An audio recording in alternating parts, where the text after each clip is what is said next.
आप summons notice भेजना चाहते हो, तो actually the civil procedure code really told you that आप एक औरत के ऊपर सर्विस, अगर एक आदमी नहीं है जिसके खिलाफ आप एक नोटिस भेज रहे हो, तो you could not serve it on the woman in the house, you know, it had to be a man in the house that you serve. तो कानून में ये था कि एक औरत एक नोटिस भी नहीं ले सकती है. तो the construction of the way women are itself is problematic in law. One, कानून औरतों को कैसे देखता है, दूसरा सिस्टम औरतों को कैसे देखता है. अभी भी अगर आप देखोगे कि फॉर एग्जाम्पल एक रिसेंट जजमेंट आया था शायद कि एक औरत को सिंदूर पहनना कंपल्सरी है as a wife, as a Hindu wife. दूसरा ये है कि एक औरत अगर घर काम करने के लिए कहते हैं तो उसमें कुछ गलत नहीं है. ऑफ कोर्स गलत नहीं है अगर आप दोनों शेयर कर रहे हो उसमें. जस्ट बिकॉज इट इज घर काम, उसका मतलब ये नहीं है कि औरत को ही करना है. इसका मतलब ये भी अगर वो दूसरी काम कर रही है और घर में अगर उसको एक जो सिचुएशन है उसको क्रूअल्टी कैसे होता है. You know, everything just because it is the job of a woman, that's not necessarily the. So therefore, even today, how judges and how law looks at women is also very conservative, is also very patriarchal. So this is the reason why some of us practice the law. We practice the law to be able to bring women's experiences into the law.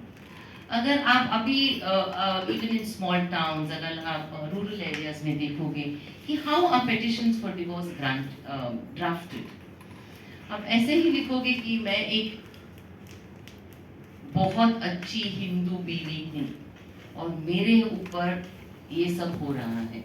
ये लिखना कि मैं एक अच्छी हिंदू बीवी हूँ वो ज़रूरत माना जाता है. और हम बोलेंगे अभी भी मुझे जो थोड़ा सा अपील में ये काम आता है उसमें I will find this thing, क्योंकि अगर मैं अच्छी औरत नहीं हूँ तो इसका मतलब ये है कि मुझे कानून का मदद मिलना नहीं चाहिए.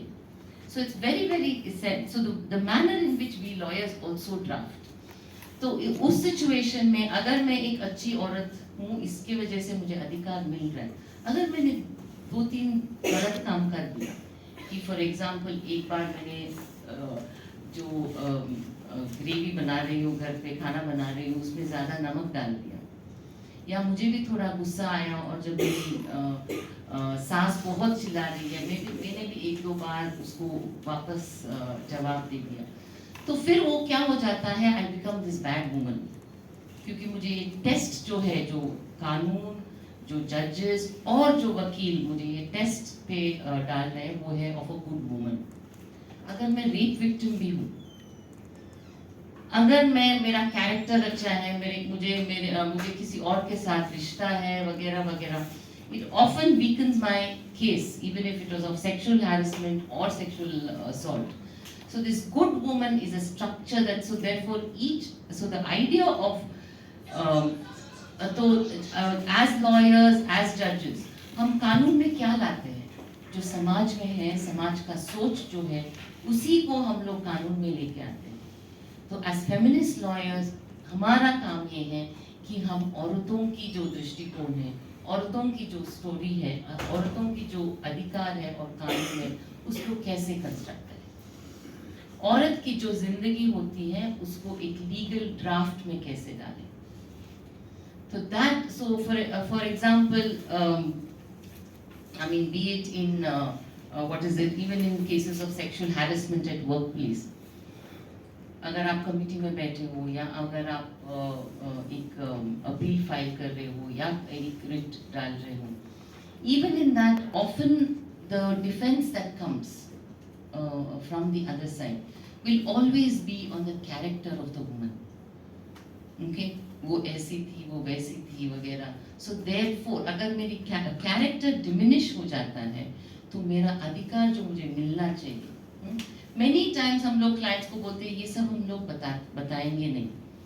हम लोग ये नहीं बताएंगे कि यू नो आप गए थे रात को, we will try and amend the facts, कि that I will look as a सुशील और व्हाटएवर संस्कृति, what is that word thing that I संस्कारी, sorry, संस्कारी औरत I should look. That is my purpose of my.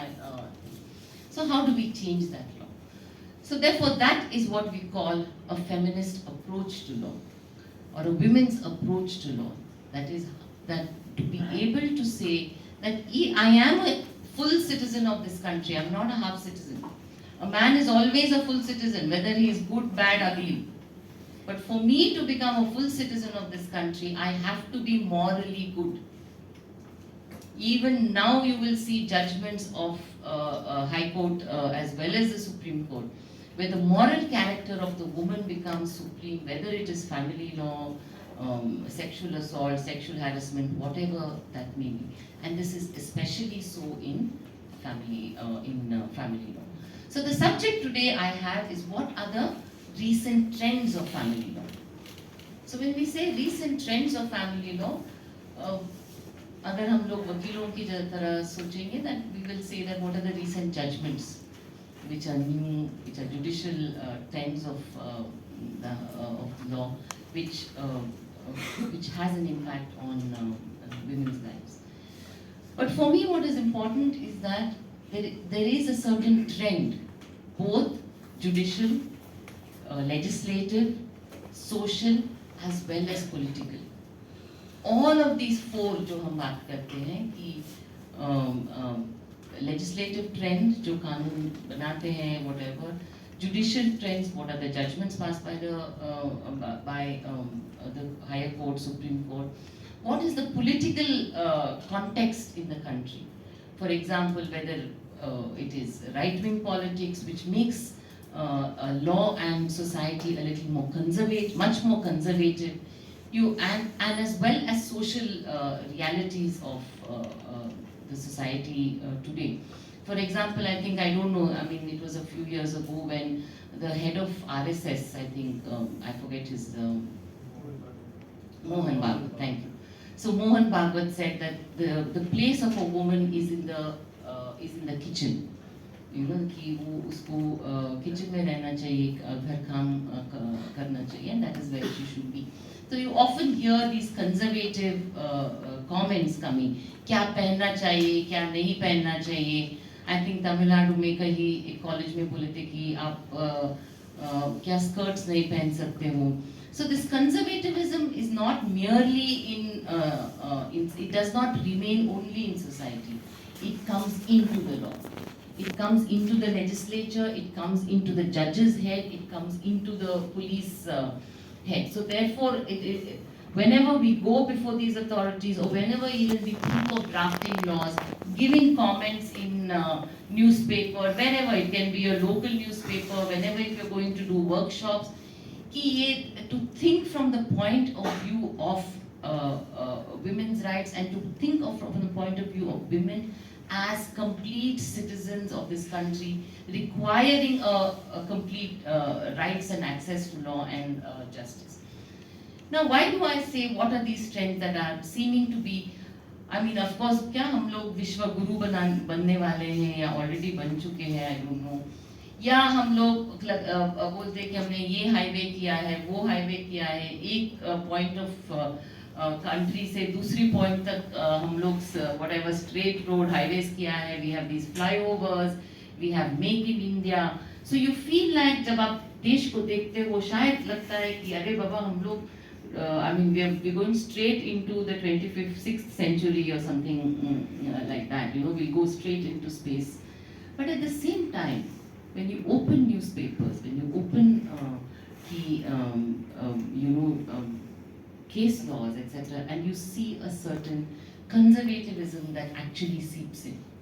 Just because you are moving towards a possible scientifically very high, economically, that does not mean that the progress for all sections of community is the same.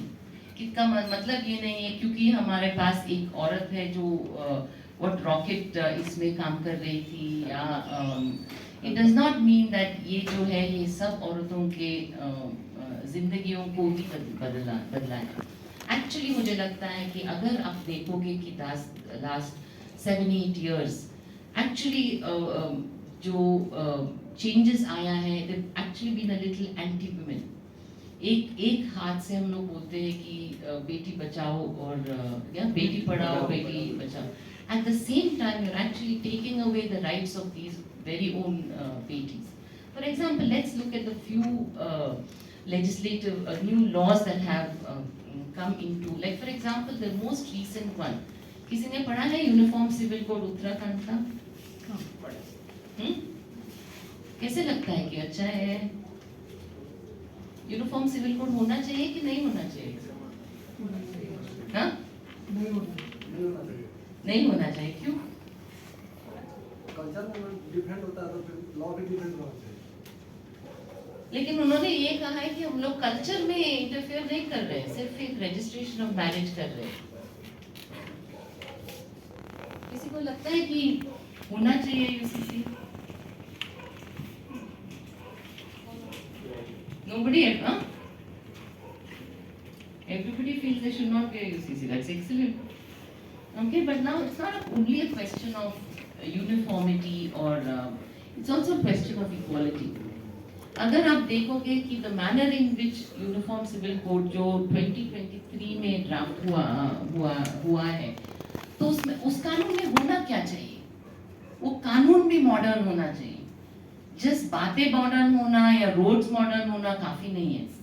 आप देखोगे जो उत्तराखंड की uniform civil code में कुछ भी नया नहीं है.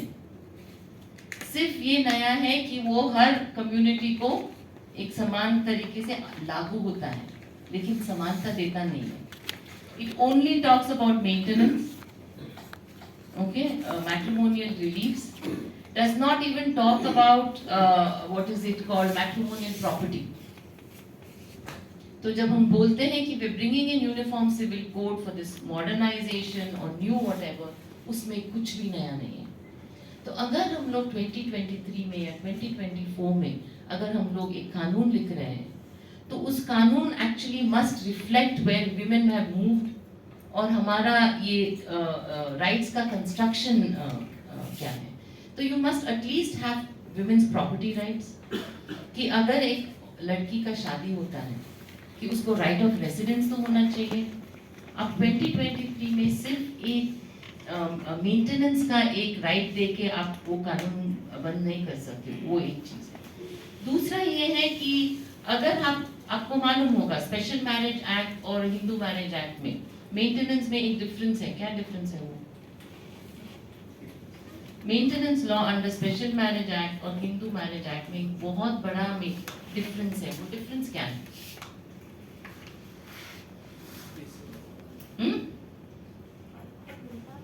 क्या? हाँ, और मतलब क्या डिफरेंस है? मिल सकता है एक और इसमें नहीं मिल सकता. किसमें वाइफ को मिलेगा और किस में नहीं मिलेगा? स्पेशल मैरिज एक्ट में मिलता है और नहीं मिलता है, और जो हिंदू मैरिज एक्ट में उसको मिलता है वाइफ को.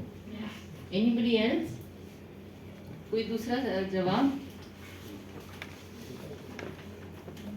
Actually Hindu marriage special marriage act में सिर्फ वाइफ को मिलता है, हस्बैंड को नहीं मिलता है.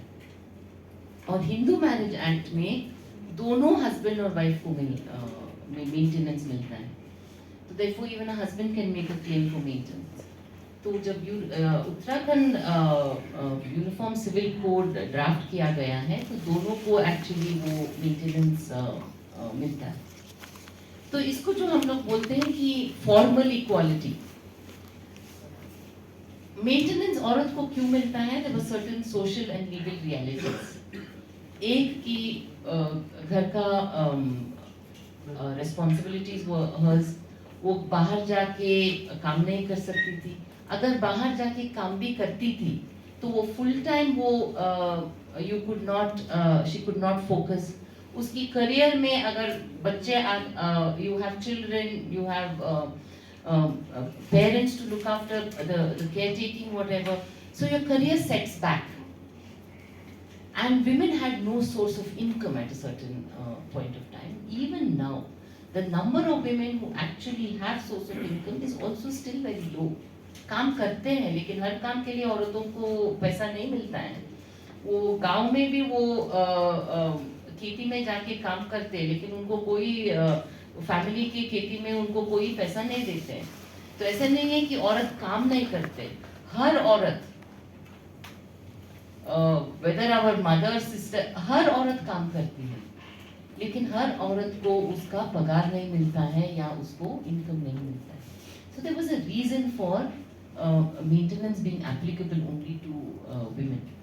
तो suddenly when you bring in this law of making it both for man and woman, हमें भी मालूम है प्रैक्टिस में जब आप मेंटेनेंस का केस फाइल करते हो तो पहला चीज क्या होता है कि आदमी बोलता है मुझे कोई इनकम ही नहीं है। ऐसे भी केसेस है जहाँ पे वो नौकरी छोड़ भी देता है। दूसरा ये भी है कि ज्यादातर हम लोग जब अगर गांव से आते हैं या फैमिली बिजनेसेस है जहाँ पे वो जो खेत होता है वो बाप के नाम पे ही रहता है, तो उसके नाम पे कुछ नहीं रहता है, फैक्ट्री भी बाप के नाम ही रहता है, और वो आके बोलता है कि मैडम मैं 10,000 कमा रहा हूँ कि मेरा कुछ एग्जैक्टली। और ऐसे भी केसेस है कि अगर वो नौकरी पे है तो वो नौकरी में रिजाइन कर देता है, या काम करता रहता है और बोलता है कि मुझे कैश में दो। एक बार ऐसा हुआ था फैमिली कोर्ट में, तो एक आदमी ने बोला कि उनका पिताजी का कुछ ट्रक का बिजनेस था कि तो फिर जब वो आया कोर्ट में तो वो बोला कि नहीं मैं वो मेरा बिजनेस नहीं है, मेरा पिताजी का है, मैं वहां पे सिर्फ एक काम करता हूँ। तो जज ने पूछा कि आपका पगार कितना है, तो उन्होंने कहा कि मेरा पगार 10,000 है। तो फिर एक्चुअली उसकी पॉकेट में एक आईफोन था, तो जज ने बोला कि वो आपका फोन दिखाओ मुझे। तो तो मुझे उन्होंने वो फोन दिखा के बोला मैडम इसका वैल्यू कितना होगा। So I said about 60-70,000। तो आप 10,000 की कमाई में 7 महीने का एक फोन लिया है आपने, so therefore some judges are very nice। लेकिन तो क्या हो जाता है कि just to spite the woman, देखो मैट्रिमोनियल लॉ में it is more about power relationship। एक आदमी एक औरत से शादी करता है, whether it is thing, एक औरत का शादी हो जाता है किसी से, लेकिन आदमी शादी करता है तो वो पावर रिलेशनशिप वैसा ही होता है। you'll say मेरी बेटी का शादी किया हम लोगों ने, लेकिन हमारा लड़के का शादी हुआ, the language में। तो क्या होता है that power balance is always there। तो many a times कि जब there is a lot of cruelty in the woman, she is unable to stay in the house, अगर जब वो तलाक के लिए केस डालती है तो he does not want to give you a divorce, कि वो इसलिए तलाक नहीं देना चाहता है क्योंकि वो इतना प्यार नहीं करता है बीवी से। वो औरत कौन होती है, मुझे छोड़ने वाली, मैं छोड़ूंगी ना उसे जब चाहिए। तो that becomes that power balance is always there। So when you ask for money or when the woman makes an application for maintenance, बहुत सारा अभी आजकल बॉम्बे शहर में, शायद वो आपके वहाँ भी ट्रेंड हो जाएगा, जब एक और इससे क्या पता चलता है कि पितृसत्ता पेट्रियार्की अभी भी बहुत ज्यादा है। एग्जैक्टली। और मेनी ए टाइम्स हम लोग जब 498A का केसेस पढ़ते हैं, सुप्रीम कोर्ट का, हाई कोर्ट का, हर जगह पे यही लिखते हैं कि और women are misusing the law, women are simply filing petitions of complaints of 498A etc, या मेंटेनेंस हो या डोमेस्टिक वायलेंस हो। तो ये भी एक जो हम लोग औरत की the way we construct women, why do we say that women misuse the law? अगर आप मेरे सामने बोलोगे या नहीं बोलोगे, मुझे पता है कि आप बहुत सारे लोग या एटलीस्ट तो थोड़े लोग ये समझते होंगे कि yes women do misuse the law, domestic violence हो या सेक्सुअल हैरेसमेंट हो या 498 हो, yes SC/ST एक्ट हो या जो भी हो, you believe that women misuse the law। क्यों हमें लगता है? One of the reasons, actually अगर आप statistically देखो कि NCRB का डेटा देखो and if you compare it with the National Family Health Survey, okay, कितनी percentage of women suffer sexual assault, domestic violence etc, और अगर आप NCRB से डेटा में आप compare करो how many women actually file 498A and rape cases, etc. The percentage is very, very less. Which means औरतें forget misuse, औरतें use भी नहीं करती। दूसरा ये है कि ऐसा नहीं है कि एक कानून मुझे दिखाओ, एक कानून जो misuse नहीं होता है हमारे देश में। हर कानून misuse होता है, हाँ? हमारी सरकार misuse कर रही है कितनी सारे कानून लोगों के ऊपर, लेकिन हम लोग ये नहीं कहते हैं कि सरकार का अधिकार निकाल दो। हम सब लोग थोड़े दिन तो बोलते हैं कि but when it comes to women, क्यों? क्योंकि एक चीज ये है कि जैसे मैंने कहा पहले, law constructs women as these weak entities, so उनको वो बिचारी है, वो उनको हमें मदद करना चाहिए etc. और एक अगर the minute she uses the law या वो access करती है, वो बिचारी से वो एक्चुअली एक विलन बन जाती है। देखो वो कैसी औरत है, पुलिस स्टेशन तक चली गई, अरे मारे तो चाहे पुलिस स्टेशन तक ही जाऊंगी ना, और कहाँ जाऊंगी। So then what happens is that you will see real judgments of the Supreme Court, जिन्होंने I think 2017 या 18 में recently कहा था कि औरतें ऐसे नहीं है कि उनको 498A डालना वो चाहते हैं, लेकिन गुस्से में आ जाके वो कर देते वैसा, कि इमोशनल होते हैं, एक इमोशनल डिसीजन होता है। इसकी वजह से 498A में इमीडिएट अरेस्ट नहीं होना चाहिए। इसके वजह से 498A में पहले एक काउंसलिंग करना जरूरी है। इसकी वजह से 498A में you should not what is it take away passport etc. So therefore because this woman is this emotional woman, वो इमोशनली एक, so therefore there is an approach how law approaches women's issues. So one, like I told you, what are the legislative changes that have been coming. That is the Uniform Civil Code of Uttarakhand, how it is constructed, and it makes women equal. So the minute she files for maintenance, then he will also automatically say, I'm not working, let her pay me money. So that's that whole formal equality कि जैसे आप दो लोग, क्या supreme court ने क्या कहा है कि about equality, article 14 gives us equality, लेकिन सुप्रीम कोर्ट और कॉन्स्टिट्यूशन ये भी लिखा गया है कि अगर दो लोग जो समान नहीं है, अगर आप उसको समानता से ट्रीट करते हो तो वो भी अनइक्वल ही है। You can't treat two people placed unequally, equally. That also is against the concept of equality or right of equality. So therefore, so you can't treat men and women in that sense equally till they are socially, economically brought up to that, and you need to give them what is called protective, affirmative action, protective legislations like the Domestic Violence Act, like the sexual harassment of women at workplace. You need to have specific legislative whatever. But now if you see, for example, have any of you read the anti-conversion laws जो पास हुआ है? किसने पढ़ा है? कि UP में, MP में, मालूम है कि what are the anti-conversion law क्या होता है? तो क्या लिखा है उसमें? थोड़ा कि मतलब if I today अगर मुझे लगता है कि मैं कन्वर्ट करूँ, सर भारतीय संविधान की प्रस्तावना के अनुसार तो व्यक्ति किसी भी धर्म को मान सकता है, किसी की भी धर्म की उपासना कर सकता है, लेकिन कानून ये कहता है कि आप उस धर्म को मानने ना आप उसकी पूजा कर सकते। तो एंटी कन्वर्जन लॉ में ये कहा गया है कि आप नहीं मान सकते हो दूसरी धर्म को। एग्जैक्टली कि फॉर एग्जाम्पल कि it does not merely say that आप बिना आपकी सहमति से आपको whatever change, हाँ, so that you've changed your religion etc. So it is that anyone who changes their religion, there's a certain procedure, you have to go before the magistrate, do whatever, give your affidavit. It also says that for purposes of marriage, the minute if you're getting married or आप convert करोगे, that conversion and that marriage itself will be annulled. What is the purpose of this law? क्यों बनाया गया है इसका? जाति संक्रमण जो बना रहे हैं वो टूटे ना, उसके जो रिलीजन है तो बनाने तोड़ेंगे तो आपका जाति टूट जाएगा। इसको बनाए रखने के लिए जाति बनाया है। तो दैट इज वन। दूसरा है कि जो उनका जो आरक्षण का सिस्टम है उसमें बेनिफिट मिलेगा, इसमें बेनिफिट नहीं मिलेगा। किसमें? जो जाति परिवर्तन है होगा, That the Supreme Court has already said that the purposes you will not get it. That the Supreme Court has already said. तो दूसरा ये भी है ना कि वो क्या लव जिहाद,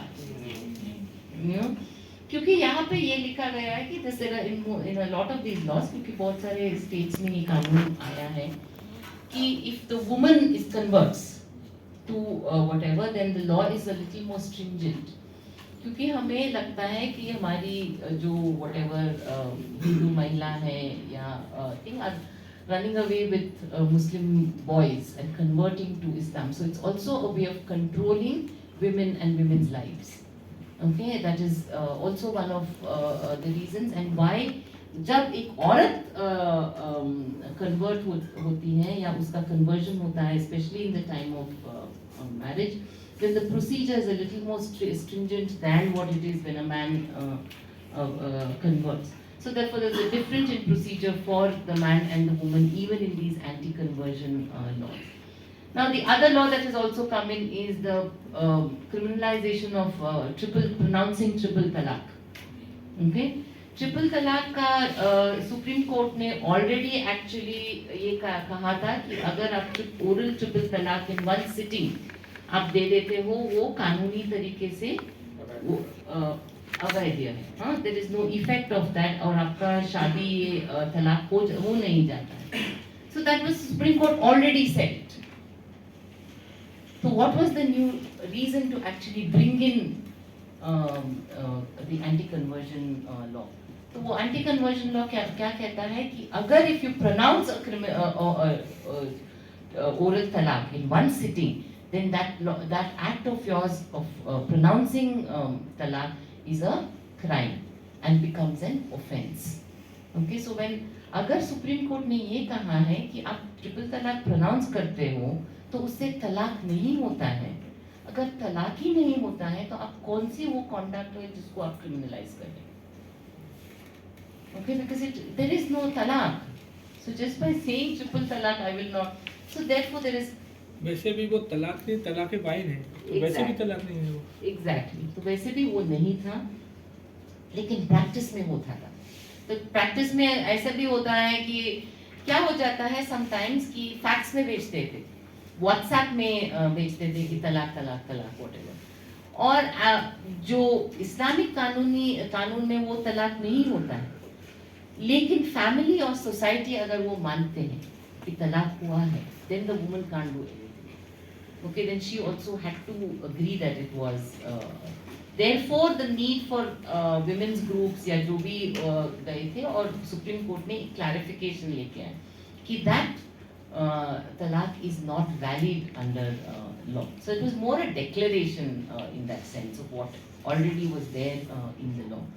So there is also this whole triple talaq. So now, if, for example, if a husband pronounces triple talaq on the wife and he's arrested for it, और कोई भी जाके वो पुलिस कंप्लेंट दे सकते हैं, ऐसा नहीं है कि सिर्फ औरत को ही जाके देना है, उनकी रिश्तेदार भी जाके वो दे सकते हैं कि देखो उसने ट्रिपल तलाक प्रोनाउंस किया है। तो अगर उसको अरेस्ट होते हैं, now the court says that she's entitled, I mean the law says she's entitled to maintenance, but where will the maintenance come from? So ultimately it also affects the woman and woman in that relationship negatively. So इसको ऐसा दिखाया गया है कि देखो हम लोग हमारी मुस्लिम महिलाओं को और बहनों को आगे लेके जा रहे हैं, हमने criminalize कर दिया है, but actually even the Muslim women don't want it criminalized. उनको यही चाहिए था कि आप एक कानून दो जहाँ पे ये ट्रिपल तलाक recognize ना हो। Okay, so one is that while we think that the law is progressing in a very right-based in favor of women, many of the laws that you see actually take you back. I think so. As lawyers, especially as right-based lawyers, we must always know how to read that law. कि just ऊपर से पढ़ के से हाँ this is extremely good, क्योंकि uniform civil code अगर आप पूछोगे अगर हम लोग बॉम्बे हाई कोर्ट में अगर बार रूम में जाए और पूछे वकीलों से कि यूनिफॉर्म सिविल कोड अच्छा है कि नहीं है, they will all tell you अच्छा है, without understanding or without thinking of what and how it impacts life. That is at one level. Now when you come to the judiciary, I've told you over a period of time कि जैसे सिंदूर लगाना या जो भी है, whatever that courts are constantly giving regressive judgment. And even for example under the Domestic Violence Act, if you see, Domestic Violence Act में एक चीज़ है वो persons living in the nature of marriage. Okay, nature of marriage relationship का मतलब क्या होता है? A man and a woman living in a relationship in the nature of marriage. उसका मतलब क्या है? शादी या शादी के जैसा रिश्ता गली में उनका कानून में वही डोमेस्टिक वायलेंस एक्ट में है। लिव इन रिलेशनशिप्स कि लिव इन रिलेशनशिप्स का मतलब क्या होता है? कि शादी नहीं बनाया है कि लेकिन शादी जैसा आप व्यवहार, वो एक लिव इन रिलेशनशिप है। दूसरा कोई और रिलेशनशिप है जिसको ये कवर करता है।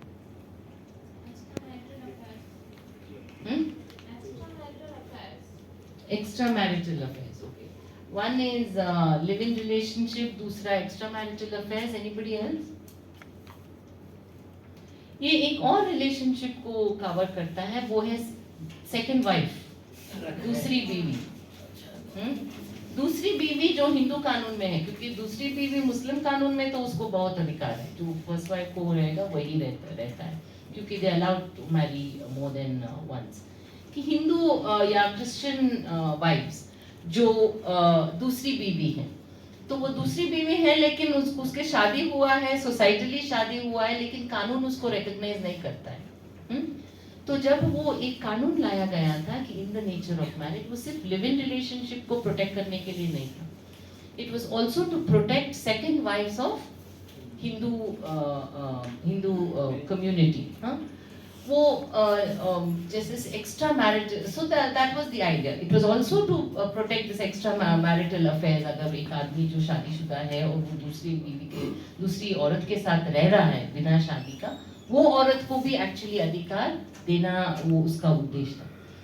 लेकिन जो सुप्रीम कोर्ट ने उसके बाद उसको जो इंटरप्रिटेशन दिया है, सुप्रीम कोर्ट ने अभी ये कहा है कि अगर एक आदमी को शादी करने का अधिकार नहीं होता है या राइट्स नहीं होता है, और वो अगर कोई औरत के साथ रिश्ता रखता है, देन वो रिश्ते जो उनके बीच में है वो actually in the nature of marriage नहीं आएगा।